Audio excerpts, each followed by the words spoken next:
on Tech Buzz, the Sony Xperia ZL hits town. We take a look at its top 5 features, break down the latest rumors, plus a quick review of the Sony Alpha NEX6.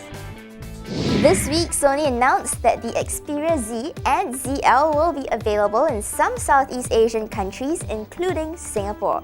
We saw the Xperia Z last week, so this week we turn our attention to the smaller Xperia ZL, which is not water or dust resistant. Here are its top 5 features. Number 5. Like the Sony Xperia Z shown here, the Xperia ZL is NFC enabled. This means that you can activate the one-touch mirroring feature when using it with compatible Bravia TVs. All you have to do is tap your Xperia smartphone on the NFC-enabled remote control and your handset's screen is instantly beamed onto the TV. Number 4. The Xperia ZL runs on a 1.5 GHz quad-core Snapdragon processor and 2 GB of RAM. In our brief time with the phone, it felt really zippy. Number 3. There's a 13-megapixel camera that is capable of high dynamic range or HDR video recording. However, do note that the front-facing camera is located below the screen, which captures a low angle that may not be flattering for some. Number 2. The Xperia ZL may be smaller in size than the Xperia Z, but it is slightly thicker. This could possibly be due to its larger battery.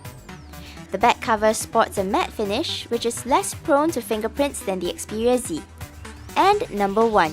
That stunning 5-inch 1080p display is our favorite feature of both the Xperia Z and ZL. It's powered by Sony's mobile Bravia Engine 2 technology, which claims to be brighter and deliver better contrast. We also like that colors appeared vivid and images were sharp.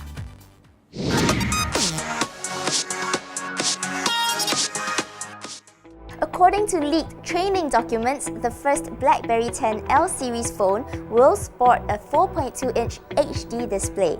It may run on 2 GB of RAM, have 16 GB of internal storage, and an 8-megapixel camera that shoots 1080p videos. These specs seem designed to compete with current smartphones, but the display may not be able to hold its own against the crop of 5-inch 1080p handsets we saw at CES. Hence, we think this rumor is a maybe. Apple's iPad mini 2 will sport a Retina display and is expected to be slimmer and lighter, according to analysts. Well, that's a given, right? Apple's always pushed out products that are improved iterations over the previous generation, so this rumor is entirely possible. And lastly, rumor has it that Apple will unveil an entry-level iPhone made of plastic. While the company has always gone for the premium market, why change that now? Apple already has cheaper iPhones in the form of previous models, so we're calling this rumor impossible. The Sony Alpha NEX6 is Wi-Fi enabled and allows you to download apps to increase its functionality. Let's hear from our camera reviewer Sean for his take on the NEX6. The Sony Alpha NEX6 has a high-resolution electronic viewfinder and an ergonomic hand grip.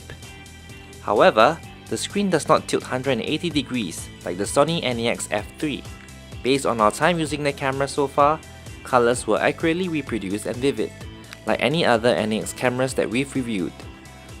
Thanks to its large APS-C sensor, users can expect good low-light performance. Ultimately, the Sony Alpha NEX6 feels well built and has enough functionality to rival most entry-level DSLRs. It is suitable for more serious enthusiasts who want a smaller interchangeable lens camera. This week's Solved in 30 Seconds question is, how do I make sure that my subjects don't look distorted in portraits? Many people use their compacts at the wide-angle focal range by default, and this tends to stretch your subjects and make them look out of proportion. Try to zoom in more to a telephoto focal length. This usually reduces the effects of lens distortion. Another way is to shoot half-body or full-body shots and center your subject for more flattering portraits. You can always crop the image later in post-processing anyway. Say cheese!